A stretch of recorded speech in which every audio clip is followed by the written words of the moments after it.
Assalamualaikum warahmatullahi wabarakatuh. Kami dari kelompok 6 yang beranggotakan Mada Apiawan Anarki, Muhammad Rifki Putra Pratama, dan Nur Khalisa Mutmainah. Di sini kami membahas tentang keandalan memori dan karakteristik sistem memori. Dalam karakteristik di sini kami menjelaskan tentang satuan memori.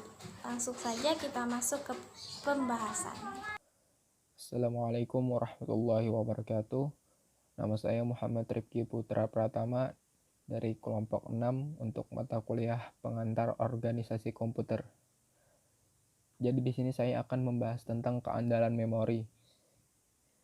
Jadi untuk memperoleh suatu keandalan sistem ada 3 pertanyaan yang mungkin bisa kita ajukan. Yang pertama itu berapa banyak, berapa cepat, dan berapa mahal. Untuk pertanyaan yang berapa banyak ini mungkin adalah sesuatu yang sulit dijawab. Karena apa? Karena berapapun kapasitas memori, tentu aplikasi akan menggunakannya. Jadi berapapun kapasitas yang ada di memori tersebut, ya aplikasi akan menggunakannya. Untuk pertanyaan yang berapa cepat, jadi memori itu harus mampu mengikuti kecepatan CPU, sehingga terjadi sinkronasi kerja antara CPU dan memori tanpa adanya waktu tunggu. Untuk mengenai harga sangat relatif. Jadi bagi produsen itu kan biasanya selalu mencari harga produksi yang paling murah, tapi kualitasnya tetap terjamin yang bisa bersaing di daya saing pasaran. Untuk hubungan harga, kapasitas, dan waktu akses itu ada hubungannya. Yang pertama, semakin kecil waktu akses, maka semakin besar harga per bitnya. Yang kedua, semakin besar kapasitas, maka semakin kecil pula harga per bitnya. Yang ketiga, semakin besar kapasitas, maka semakin besar waktu aksesnya. Karena kapasitasnya tadi semakin besar, jadi ya memakan waktu pada saat akses.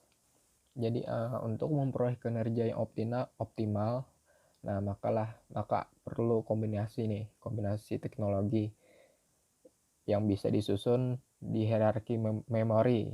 Nah, jadi di hierarki memori ini, di sini saya akan komponen yang ada di hierarki memori tradisional saja. Jadi ada register prosesor, ada memori cache, ada memori utama, cakram magnetis, dan tape magnetis. Jadi hierarki memori ini adalah suatu pedoman untuk menyeratakan yang tadi, yang menyeratakan kapasitas, waktu akses, dan harga memori tiap bitnya.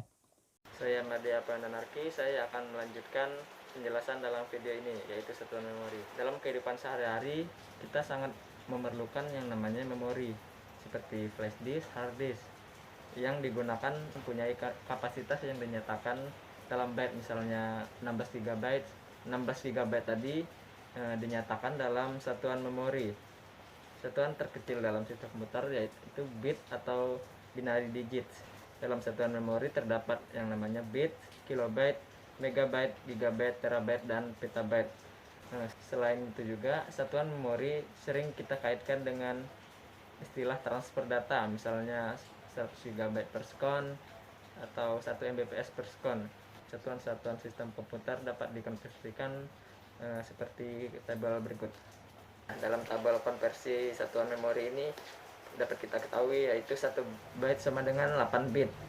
Kemudian 1 kilobyte sama dengan 1024 bit. Kemudian seterusnya sampai yang terbesar yaitu 1 petabyte sama dengan 1024 terabyte. Oke, selanjutnya akan dijelaskan oleh teman saya. Ini satuan memori. Yang pertama ada byte. Byte merupakan satuan yang digunakan untuk menyatakan sebuah karakter, di mana satu karakter sama dengan 8 byte. Yang kedua, kilobyte. Kilobyte merupakan tingkatan di atas byte, di mana 1 kilobyte sama dengan 1024 byte. Satuan kilobyte disingkat dengan KB. Yang ketiga, megabyte. 1 megabyte sama dengan 1024 kilobyte atau sama dengan 1024 dikali 2 dalam satuan byte. Yang keempat, ada gigabyte. 1 GB sama dengan 1024 MB atau sama dengan 1024 dikali 3 dalam satuan byte. Yang kelima, ada terabyte. 1 terabyte sama dengan 1024 GB atau sama dengan 1024 dikali 4 dalam satuan byte.